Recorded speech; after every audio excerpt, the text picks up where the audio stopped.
Hey, good morning, everyone. This is Scott. Just figured I'd put a video together for YouTube. Been off YouTube for a while. Had a few things on my mind, and maybe they'll help you, maybe they won't. But either way, just going to put some content up. Just got back on a plane ride from visiting some family in another state. Two different coasts, so I'm a little bit jet lagged on different time schedules and trying to adjust here. But if many of you don't know me, I'm just another average person, average guy, nothing crazy, no famous person.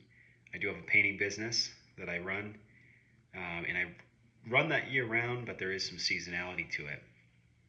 And this video is about perspective and some of the things that I've been kind of tackling mentally over the last couple of years. So when I started this painting business, I've been a painter for multiple years, 18 plus years around college and around other 9 to 5 jobs. And I went to school and got my bachelor's degree in business. And I also got a certification in ultrasound. So I can do non-destructive testing on composite parts. Worked at an airplane manufacturer, love that, got certified as an NDI level 2. And I'm happy to share any information on that if that's something that interests people. But painting, the reason that I've always stuck with it is, number one, it's the one trade that I became proficient in through a family business with my wife's uncle growing up back in Maine, in southern Maine. And I'm very thankful that I learned that, because when I got laid off from my job during COVID, a lot of people were waiting around for a callback after being laid off. They had limited skill sets, or I shouldn't say limited, but they had one thing that they went to school for, and that one thing maybe was directly related to aerospace or planes or composites. And living in the town that we now live in, or the area, it's very limited in terms of opportunity. If you get laid off in a smaller area that's not a major metropolitan area, and what you do doesn't have a lot of opportunity, now you have two options. You either have to look into relocating to a state that has more opportunity, or you have to look into being a 1099 contractor. Let's say you're a consultant, or you work for a company that travels and pays a stipend. And there's nothing wrong with that. Some people like that as well. But it all is relative to where you are in life. And what I like to look at is, what's my goal? When I say what's my goal, I say if I had a short-term vision and a mid to long-term vision, you need to keep that at the forefront of your mind, not just the back of your mind. Because essentially all the pain and suffering of the good days, the good times, the bad financial times, the stress of working for someone else, there's many people I've worked for that I don't like the company, and I love the people I work for. And so when I lost my job, I started my own painting business. And one of the good things about this is there's a lot of opportunity and money to be made in it. One of the bad things is I started off as a sole proprietor, and for many, many years, and there is still, even to this day, jobs that I take on that I do entirely myself. Maybe I'll go in on a weekend, stain a deck. It's very physically intensive. So, physically it will wear your body down, even if you're young and able, right? And then you also have seasonality. So if you live in a state that has winter, and I'm not saying this to be negative, I'm just saying it to be, let's look at this logically, right? Statistically, a lot of small businesses fail within the first year or first several years. And another person that I follow that's pretty successful in the trades and has built a pretty big business, had put up a live stream recently and had mentioned, you could have the best service or the best product in the world, but if you don't know how to sell it, if you can't bring it to the marketplace and have consistent cash flow and consistent clients that support your business is going to fail. And so the grass is not always greener when you're starting a business. There's times where you're going to have great times, and there's times you're going to have really bad times. And during those bad times, you can either learn from them and grow from them, and Or on the flip side, some people throw in the towel and say, "This is not me. It's too much stress." So the reason, what I'm thinking about this morning is I'm having some coffee. Um, I'm sitting here in my kitchen solo today, and I'm just thinking, there's been times, just for perspective, right, where even being a skilled painter as I am of 18 plus years, I know what I'm doing. I can do high quality finishes. Um, sure, I'm still learning things every day, but most of the people that I work for are happy and will leave a 5-star review, refer me to other people. So I'm skilled at my craft, right? But the marketplace will bear what the marketplace is going to bear, right? So if you have a goal of like, I want to make X amount per day, and that's under the assumption that, well, the median labor rate in your area, whether you're an employee or whether you're a business, whether you own your own business, let's say that the range, that band is between this amount and this amount, right? And that's your goal. Like, if I can make this per hour running my own business, or if I can make this per hour working for someone else, then all my financial troubles will go away, which is usually not the case. But let's just say that that's your goal in the short term, right? Well, what you need to realize is that even if you grow into that, right? So you start making more money and you're like, yeah, I earned this. Like, I busted my butt. I'm where I want to be. I deserve this. Let's go get, some dinner. Let's go on a vacation. Let's do this. And then what happens is you grow into that new lifestyle. And it's very difficult to be disciplined because there's a mental aspect of like, if you hit your goals and you're not celebrating them, then what's the point of even having them? I mean, you need to reward yourself in some way and show recognition for the trial and tribulations you went through and the hardships you went through to get where you want to be. And as long as you're making progress, then it's a win.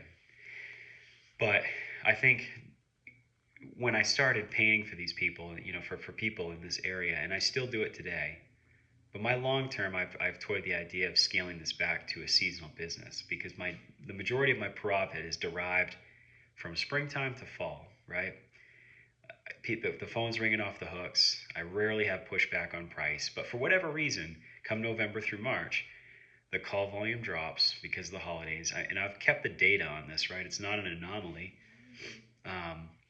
But the call volume drops. The people that do call, they're like, well, we're going to get a few more prices. I just get like a whole new breed and class of people.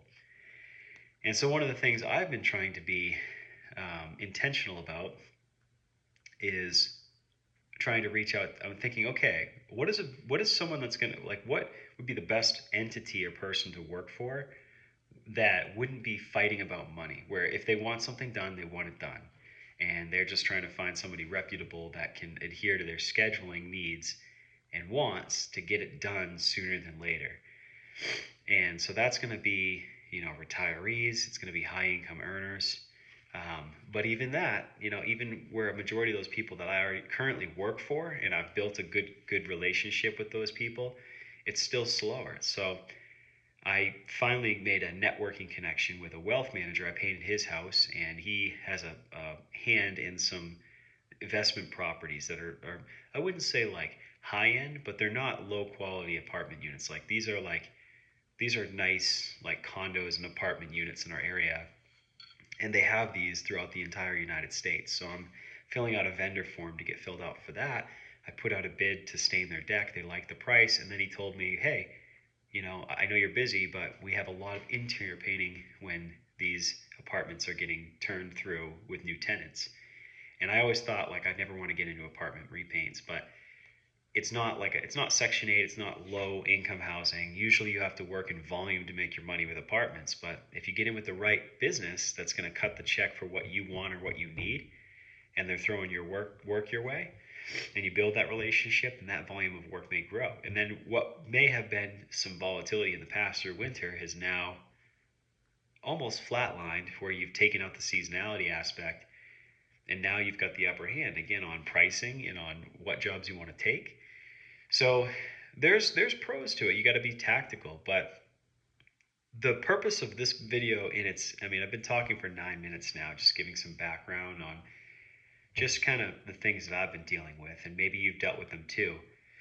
But some of you may or may not stock trade options, but there's been times before where I've traded some options, and based on the amount that I've put in, which is pretty minimal, you can leverage your money with options if you know what you're doing. And I've been doing it for 10 years off and on. I've made some money, I've lost some money, but there's times where I was making my labor rate, like what I would make working a full 8-hour day breaking my back painting, in literally minutes or hours, or at the minimum a day, right? A day or two. But we're talking making what I would have made showing up and doing all the work, physical labor, to paint a house or stain a deck in minutes from my phone or my laptop in my home with some coffee or whatever on the couch in my office. And that to me, it depends on how big your dreams are and what you or your goals are and what you really want. Unless you're trying to build a massive multi-million dollar company, a majority of painting companies are either solo entrepreneurs or they have 1 to 2 helpers. And maybe this is like that with small mom and pop businesses, no matter what you do. Well, I can be the first to tell you you're not going to get rich doing that. And it's going to be really hard to even get a comfortable lifestyle. If anything, you might make a little more than your 9 to 5 after you pay your taxes because of your tax deductions and write-offs and everything. But at the end of the day, you're not really getting ahead. You have the ability to be the owner of that name, of that entity, right? You are the boss. You don't have to answer to anyone. You can pick your scheduling. So it's kind of like an ego thing where, yeah, in some ways you can make more money if you become, you know, affluent in the business side of learning how to sell, learning profit margins, and learning what clients to work for, and what things can I do to get higher profit margins, and how can I be more efficient with my process. So if I give a flat rate price as a business and I get through that 30 or 40 or 50% faster, my hourly just went up. So there's things you can do to make more money, but there's a lot of work involved in it. So if you're thinking about becoming self-employed, or if you're thinking about changing careers or getting into another business that pays better than the business that you're currently in, I think in essence you should just be asking yourself what your short-term, your mid-term, and your long-term visions are. Because if you don't have the personality to build a multi-million dollar business and you don't want to deal with a lot of people, maybe you can learn finances and stock market trading. I mean, there's stock market traders and options traders that make $500,000, $1 million a year with no overhead, no employees, right? Do you know how big I'd have to get my painting business to make $1 million a year? I could do it, right? And it's just, you just have to build systems. But now what happens? Now I have the overhead and the risk of lawsuits, people getting hurt on the job, coming and going of personnel. There's more paperwork. Uh, there's more communication. When there's more people involved, there's more variabilities for things to go right and make your life easier, but also at the same token go wrong. And when you're doing something that's scalable, right, or that you can make like an uncapped amount of money from home with like, if I could wake up in a snowstorm and make, a couple hundred or a couple $1,000s from my, without even having to start my car and load up the ladders and go to the paint store and get all the stuff, maybe you're designed to find an alternative source of cash flow. Maybe trading in addition to doing some painting would give you the life that you need because you've found a way to bring in a few thousand more in the year without having to really scale your business and get 2 or 3 or 5 or 10 or 15 more employees, right? Maybe you just want to keep it yourself and 1 or 2 helpers, but that income based on yourself working in those two, you're still a slave to your business, but maybe you find a way to make enough off trading or off some online business, or maybe you have a 9 to 5 and you want to create this painting business completely remote. Maybe you want to sell the work, you want to manage the job, but you've got a point man painter and a helper. They're the ones that do all the labor, and maybe they're bringing you in 20, 30, 50K a year passively, right? While you're running your 9 to 5, and maybe that's what you want and need. Maybe you just don't want to pick up the paintbrush. So the purpose of this video is everything is relative to our perspective, the way we were raised, our personality. And you're going to have a lot of people online that tell you, do this, do that, think big, grow a multi-million dollar service business. But you have to ask yourself, is that really what you want? because service businesses they're not easy. They're not easy. It's not a product. It's not something that you set on autopilot and go to bed and you wake up with like a drop shipping website where you've had $2 million in sales. It doesn't work like that. It is a constant machine that needs to be oiled and tweaked, and you have key point men and women that might be in a position to carry the reputation of your company, carry the operations. And one mix up, right? Now you got an unhappy customer, and you have to play intervention. You have to go out there for a loss, and fix the things they want you to fix. So the grass is not always greener. Everything is relative to your perspective. My recommendation is ask yourself what your short, mid, and long term visions are. And then, from a financial standpoint, at a minimum, we like to travel. I'll be completely honest, my dream job would be, I don't think it's worth throwing my painting business away because I think there's a lot of opportunity in it. And I think that it's going to continue to increase in opportunity because less and less people are getting into the trades. At least that's the narrative now, and that could change. But I would be happier if I made, if I would say 60 to 80% of my income trading as a day trader, trading options, so I can skip out on winter and take my RV to Arizona or to Florida or to some warm state, just travel the US, check out cool parks with my family, right?